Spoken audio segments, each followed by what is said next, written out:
Hola, hola, mi nombre es Kena Donado y en esta oportunidad, en conjunto con mis compañeros Ángel Mercado y Edmundo Minguet, vamos a hablar referente a los controladores.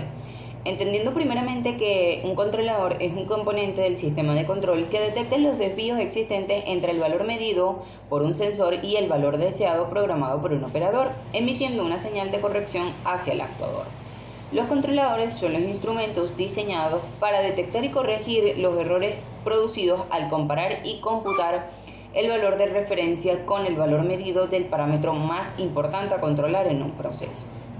En un sistema con un sistema de control, según sea la forma en que conteste el actuador, distinguiremos distintos tipos de acciones de control. Algunas de ellas solamente utilizarán acciones llamadas básicas, aunque lo más común es que respondan mediante una combinación de estas acciones básicas.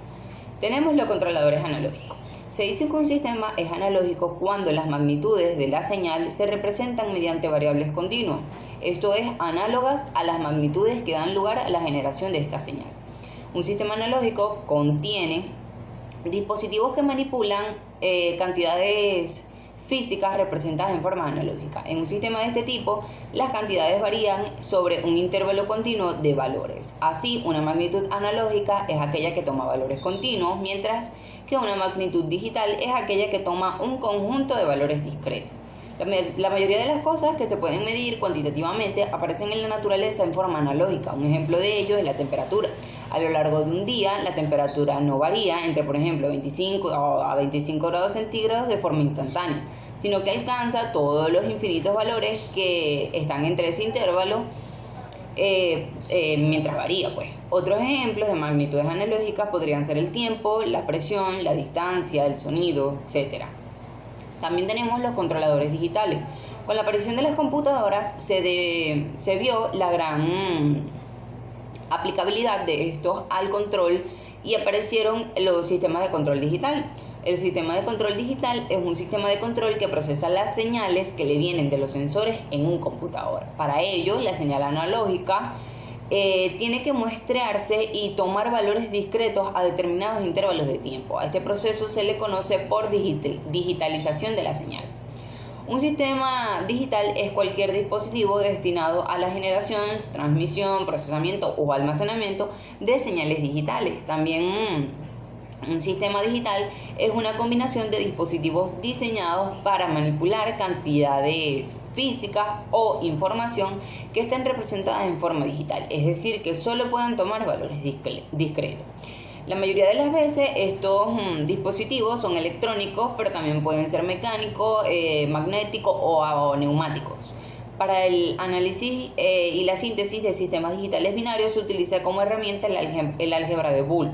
Los sistemas digitales pueden ser de dos tipos, están los combinacionales y los secuenciales, siendo los combinacionales aquellos en los que la salida del sistema solo depende de la entrada presente, por lo tanto no necesita módulos de memoria, ya que la salida no depende de entradas previas.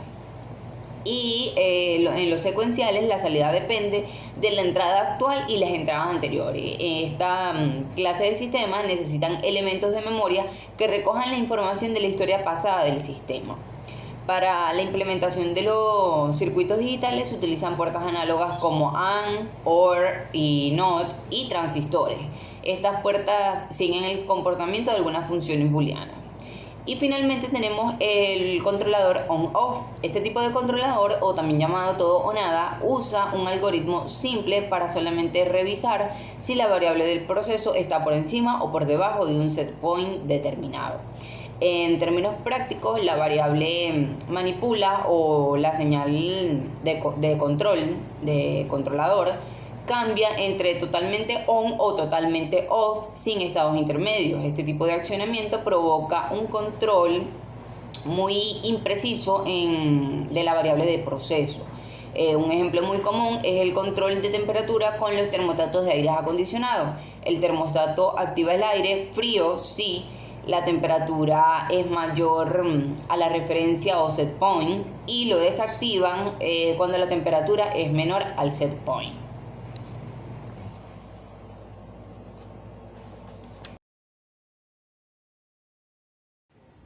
Saludos, mi nombre es Ángel Mercado Y en cuanto a mi tema exponer, yo les voy a estar hablando sobre el modo de los controladores y la descripción matemática de cada uno de ellos. Modo de controladores. Un PID es un elemento clásico de control que está compuesto por tres partes: la proporcional, integral y el derivativo. No es obligatorio que se den las tres en todos los controladores, pues que podemos encontrar también controladores integrales y controladores derivativos solamente, ya que son elementos de control más sencillos y fáciles de construir, además de calcular, y ofrecen muy buenos resultados en la corrección de una señal en tiempo real, pues además de esto son relativos a la representación del sistema, y es un elemento de control muy estable y no requiere el conocimiento del funcionamiento interno del sistema que va a controlar. Teóricamente se dice que los primeros fueron desarrollados por Nikolás Minovsky aproximadamente en el año de 1922, basándose en el movimiento de un timonel para corregir el rumbo o en este caso corregir el curso de un barco. Ahora les voy a hablar sobre la descripción matemática, en este caso del controlador proporcional. Y tenemos que este realiza un ajuste proporcional a la señal de error mediante un factor de ganancia Kp. El objetivo es que esta señal de error se haga nula. Por sí solo, este es capaz de realizar un control, pero a su vez es poco estable y sufre riesgo de elongaciones. Por esta razón, el rango posible de valores está acotado para evitar que los sistemas lleguen a un nivel de ruptura, o a su nivel de ruptura en este caso. Tenemos que su ecuación matemática está denotada de la siguiente manera, donde mt es la salida del controlador, t es el error actuante y kp es la sensibilidad proporcional a la ganancia. En cuanto al funcionamiento del controlador proporcional, tenemos que la acción de control proporcional constituye un amplificador con ganancia ajustable, y en este caso la variable de medida se resta de la entrada, que es la variable deseada, para formar una señal de error, y este tipo de acción de control no tiene o no se tiene en cuenta en el tiempo, por lo que es importante unirla a alguna otra parte de la acción integral o en este caso del control derivativo. En cuanto a la descripción matemática del controlador integral, tenemos que es un elemento encargado de reducir el error debido a la perturbación, integrando la diferencia entre la señal y la desviación producida. El resultado es multiplicado por la ganancia de la integración, KI, y este es por lo tanto proporcional al error acumulado y realiza un control de la señal más lento. Por el contrario, otorga precisión al conjunto. Acá en la ecuación que denota la integral, el controlador integral, tenemos que KD es la ganancia derivativa y es un parámetro ajustable, y T es el tiempo instantáneo presente durante el proceso de control. Tenemos que también que el control derivativo se caracteriza por el tiempo de acción que deriva entre minutos de anticipo. La acción derivada en este caso es adecuada cuando hay retraso entre el movimiento de la válvula de control y su repercusión a la variable controlada. Cuando el tiempo de acción que deriva es grande, hay inestabilidad en el dicho proceso. Para ello tenemos este ejemplo. Por ejemplo, vamos a hablar sobre la corrección de una posición de la válvula, que en este caso sería el elemento final. Proporcionalmente a la velocidad del cambio de la variable controlada, la acción derivativa puede ayudar a disminuir el rebasamiento de la variable durante el arranque de dicho proceso. Puede también emplearse en sistemas con tiempo de retardos considerables, porque este permite la repercusión rápida a la variable después de presentarse alguna perturbación, por así decirlo, durante el proceso de control. Ahora bien, en cuanto a la descripción matemática del derivativo, tenemos que estar relacionado con los cambios en la señal de error y marca la velocidad con la que se produce el ajuste. Se añade al control para aumentar la estabilidad del conjunto y está multiplicada por la ganancia correspondiente KD, y la denotamos mediante la siguiente ecuación, donde mt es la salida del controlador, t es el error actuante y td el tiempo derivativo. En cuanto al funcionamiento del control de acción derivativa, tenemos que el control de acción derivativa a veces se denomina control de velocidad, TD, que es el intervalo de tiempo en el que la acción de la velocidad se adelanta al efecto de la acción proporcional. Cuando el tiempo de acción derivada es grande, hay inestabilidad en el proceso. Ahora, cuando el tiempo de acción derivada es pequeño, la variable que oscila es demasiado con relación al valor deseado. De esta manera, el tiempo óptimo de acción derivativo es el que retorna a la variable al punto de consigna con las mínimas oscilaciones posibles. En este control por sí solo, la acción derivativa es adecuada cuando hay retraso entre el movimiento de la válvula y el control y su recuperación a la variable controlada. Ahora bien, en cuanto a los PI, tenemos que, al igual que los PD, la acción integral se añade al control con la dependencia de un factor TI o tiempo integral, que son pequeños valores de errores que siempre se generan en la señal de control, pero el régimen permanente será nulo. Es muy útil para procesos dinámicos de primer grado y lo denotamos mediante la siguiente ecuación que podemos observar acá, donde KP y TI son los parámetros que se pueden modificar según la necesidad del sistema. Si TI es grande, la pendiente de la rampa, como lo observamos en la gráfica correspondiente al efecto integral, será pequeña y su efecto será atenuado por un regulador PI.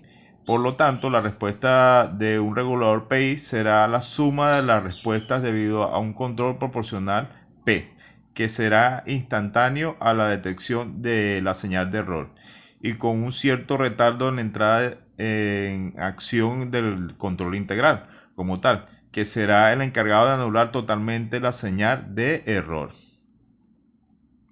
Para darle un ejemplo de un control PI, tenemos que el siguiente sistema, donde tenemos una válvula de regulación B, que está gobernada por un motor de corriente continua que gira según la tensión aplicada. En función de la posición del contacto deslizante que hace variar la tensión aplicada al motor de corriente continua, lo que determina la apertura o cierre de la válvula B según la variación del flotador y durante el tiempo que exista dicha variación.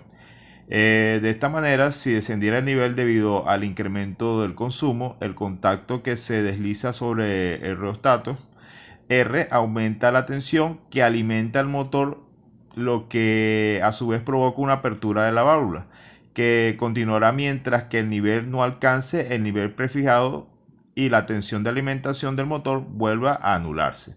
De esta manera llego al final como tal de mi exposición. A continuación, mi compañero Edmundo Miguel continuará hablándoles sobre los controladores.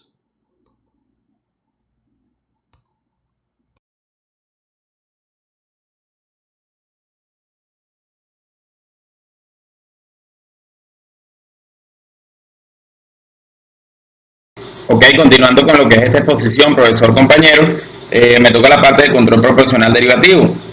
Como ya explicamos en la parte anterior, el control derivativo es un control que se opone a las desviaciones de señal de entrada con una respuesta que es proporcional a la rapidez con que se producen estas desviaciones. Consideremos que Y de t es la salida diferencial, E de t es el error, que no es nada más que la diferencia entre la medición y el punto de consigna PC. Tenemos que el punto de consigna PC es el nivel al que queremos que vuelva nuestro sistema. Y tenemos que TD es el tiempo diferencial que se usa para dar mayor o menor trascendencia a la acción derivativa. Tenemos que la salida de este regulador viene expresada como tenemos en la lámina. Y de t es igual a TD por DE de t entre DT, ¿cierto? Que en el dominio de Laplace será como tenemos a continuación. Y de S es igual a TD por S por E de S. Exacto, por lo que su función general de transferencia será expresada de la siguiente manera. G de S es igual a Y de S entre E de S, que es igual a TD por S. Si la variable de entrada es constante, no da lugar a respuesta de regulador diferencial. Cuando las modificaciones de la entrada son instantáneas, la velocidad de variación será muy elevada. por lo que la respuesta de este regulador será diferencial y muy brusca, lo que haría desaconsejable su empleo. Este regulador diferencial tampoco actúa exclusivamente. Por eso estoy explicando nuevamente lo que es este regulador derivativo, como hizo mi compañera con el regulador integral, con el controlador integral, disculpa. Aunque el integral tampoco puede existir solo, este tiene que ir acompañado de lo que es un regulador proporcional. Por eso hablamos de un regulador PD, proporcional derivativo. La salida de bloque de control responde con lo que sería la siguiente ecuación que tenemos aquí, que es igual y de t es igual a kp por td por de dt entre dt más k por p por edt, ¿cierto? Tenemos que este controlador, tenemos que kp y td son parámetros ajustables del sistema a dt, y dt, disculpa, es llamado tiempo derivativo y es una medida de la rapidez con que un controlador PD compensa un cambio en la variable regulada. Comparando un controlador P puro, que en el dominio de Laplace será como tenemos a continuación, será YDS es igual a KP por TD por S de ES más KP por ES, y por lo tanto su función de transferencia es igual a GDS igual YDS entre DS por KP por TD por S más 1. En los controladores diferenciales, al hacer la derivada de una constante igual a 0, el control derivativo no ejerce ningún efecto, siendo únicamente práctico en aquellos casos en los que la señal de error varía en el tiempo en forma continua.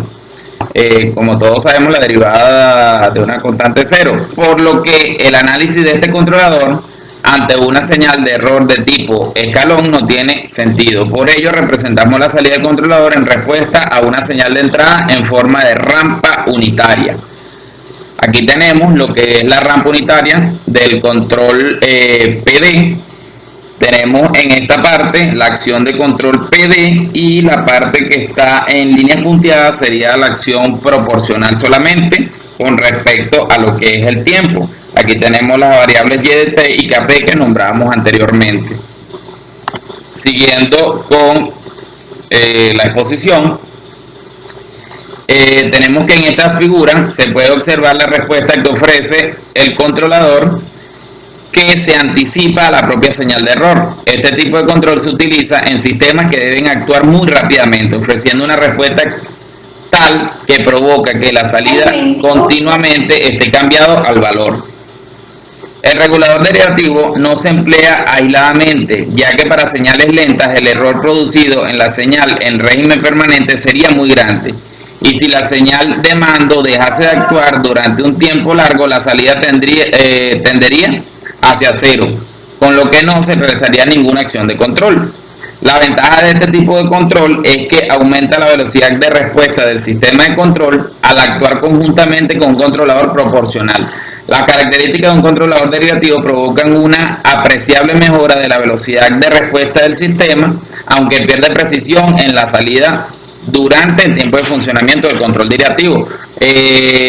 Esto lo lograremos controlar más adelante con lo que es el PID o control proporcional integral derivativo. Pasamos a lo que es la siguiente lámina y tenemos un ejemplo. Podemos decir que durante la conducción de un automóvil, cuando los ojos, que en este momento serían los sensores o transductores, detectan la apariencia de un obstáculo imprevisto en la carretera o algún vehículo que invade parcialmente nuestra calzada de forma intuitiva, el cerebro, que sería el controlador o computadora, envía una respuesta instantánea a las piernas y brazos, que serían los actuadores en caso que nosotros fuéramos un sistema PD.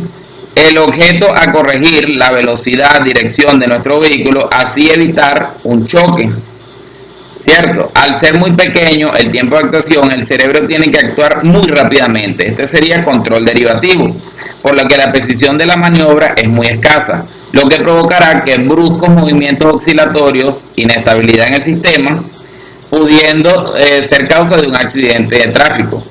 En este ejemplo, el tiempo de respuesta y la experiencia en la conducción, sería el ajuste del control derivativo, provocan que el control derivativo producido por el cerebro del conductor sea no efectivo. Tenemos su símbolo a continuación. Este es el símbolo del control derivativo. Ahora pasamos a lo que es el control proporcional integral derivativo. Este es un sistema de regulación que trata de aprovechar las ventajas de cada uno de los controladores de acciones básicas. De manera que si una señal de error varía lentamente en el tiempo, predomina la acción proporcional e integral, mientras que si la señal de error varía rápidamente, predomina la acción derivativa. Tiene la ventaja de ofrecer una respuesta muy rápida y una compensación de la señal de error inmediata. En el caso de perturbaciones, presenta el inconveniente de que este sistema es muy propenso a oscilar y los movimientos de los parámetros son mucho más difíciles de realizar. ¿Cierto? Tenemos que la salida de este regulador viene dada por la siguiente expresión que tenemos, que Y de t es igual a Kp por P E de t más K por P por D TD por dE de t entre dt más K por 1 entre t por la integral de E de t dt. En el dominio de Laplace, esta función de transferencia será igual a y de s es igual a Kp por E de s más Kp por Td por s por E de s más Kp por 1 entre T1s por E de s. ¿Cierto? Y por lo tanto la función de transferencia de bloque del control P y D será como la que expresamos a continuación. Esta función de transferencia será igual a G de S igual a Y de S entre E de S igual a Kp por A más TD por S más 1 entre T1 por S. ¿Cierto?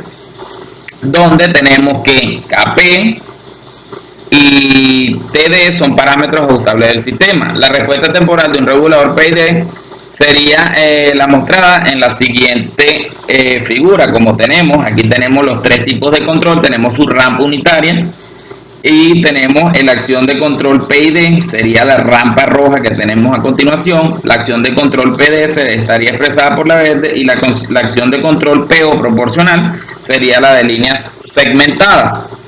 Tenemos que ahora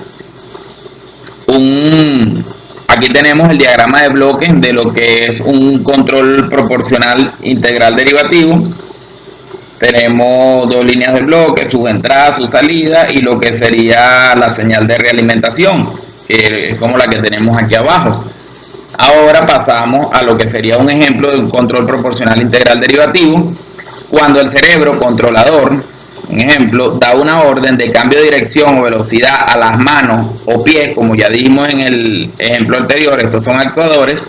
Si la maniobra corresponde a una situación normal de conducción, el control predominante del sistema es el proporcional, que modificará lo que será la dirección hasta la deseada con más o menos precisión. Una vez que la dirección esté próxima al valor deseado, entra la acción de control integral que reducirá el posible error debido al control proporcional, hasta posicionarse el volante en el punto preciso.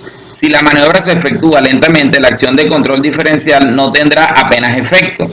Si por el contrario es preciso que la maniobra se realice rápidamente, entonces el control derivativo adquirirá mayor importancia, aumentando la velocidad de respuesta inicial del sistema para posteriores entrar en acción el control proporcional y finalmente el integral. Si fuese necesaria una respuesta muy rápida, entonces prácticamente solo intervendría el sistema de control derivativo, quedando casi anulados, los efectos de un control proporcional e integral.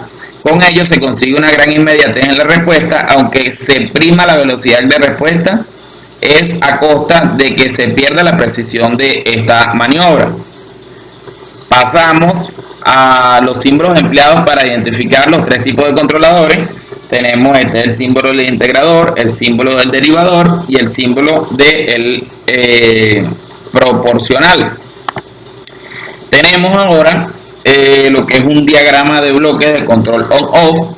Este es un diagrama de bloques de un control on-off, como ya les dije, para el control de la temperatura de un horno microondas, ¿verdad? Aquí tenemos la entrada del horno microondas, ¿cierto?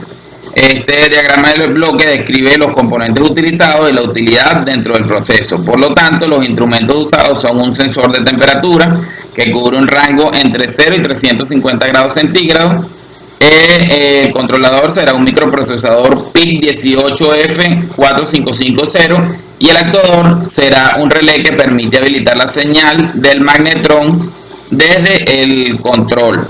Tenemos que el funcionamiento del mismo es tipo on-off porque dependerá de la temperatura y el set point en el cual haya sido programado el microcontrolador para mandar la señal que encenderá o apagará este horno. Ejemplo, tenemos que este sensor medirá la temperatura. El controlador ya ha sido programado, supongamos una temperatura de 400 grados centígrados.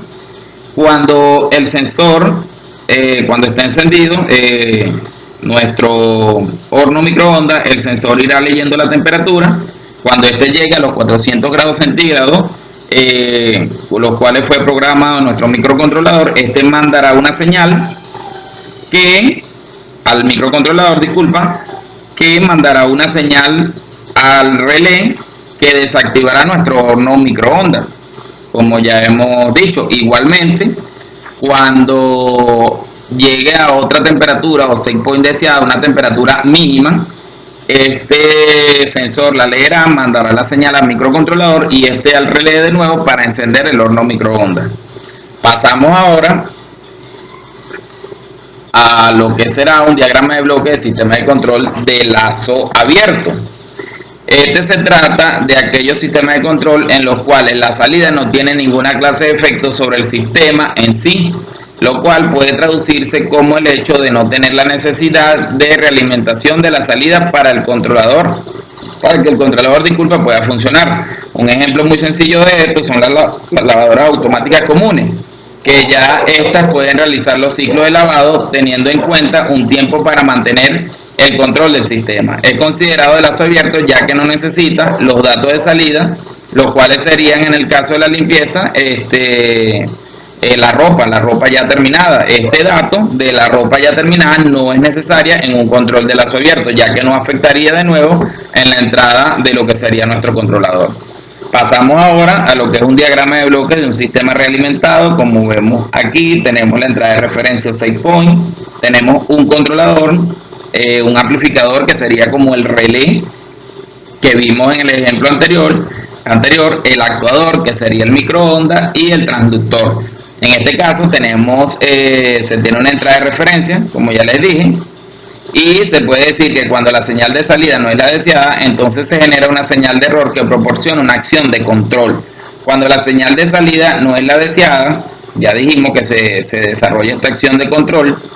Entonces, para realizar la acción de control, se prevé una señal de control que por lo general es de potencia baja y por ello se requiere amplificar o atenuar antes de operar el actuador. Una vez que se transmite la señal al actuador, este acciona una función que genera un efecto sobre el proceso, teniendo como consecuencia una señal en el transductor. El transductor produce esta señal y nuevamente se tiene la medición de la variable física en la entrada de referencia, la cual se vuelve a comparar para verificar que no existe una desviación. En caso de que se presente una señal de error, el ciclo se vuelve a repetir. Continuando, tenemos aquí para finalizar un ejemplo de sistema reglamentado de un tanque de llenado. Aquí tenemos lo que es la consigna o señal de entrada. Podemos verla en esta parte. Tenemos un regulador, el amplificador, que sería en este caso como un contactor para encender el motor de la bomba. Tenemos el tanque. Esta bomba enviará la señal Q1 al depósito y aquí tenemos una válvula de vacío. Este sensor de nivel leerá, que estará en el tanque, leerá cuando el tanque esté lleno, mandará una señal a nuestro regulador que desactivará el motor de la bomba. Cuando esta señal que tenemos de la válvula de vaciado se abra, empieza a vaciar lo que es el depósito, el sensor de nivel disminuirá el valor del set point y mandará una señal al regulador que volverá a activar lo que será nuestro motor a través del contactor, como ya le hemos explicado, para que la bomba vuelva a llenar lo que es el depósito y prácticamente nunca esté vacío. Estará siempre lleno, no será como los estanques de la poceta que él se vacía todo y se vuelve a llenar. No, al pasar el set point, al vaciarse, entrará la bomba en funcionamiento para mantener el tanque casi siempre lleno al nivel deseado. Esta fue toda nuestra exposición, espero les haya gustado.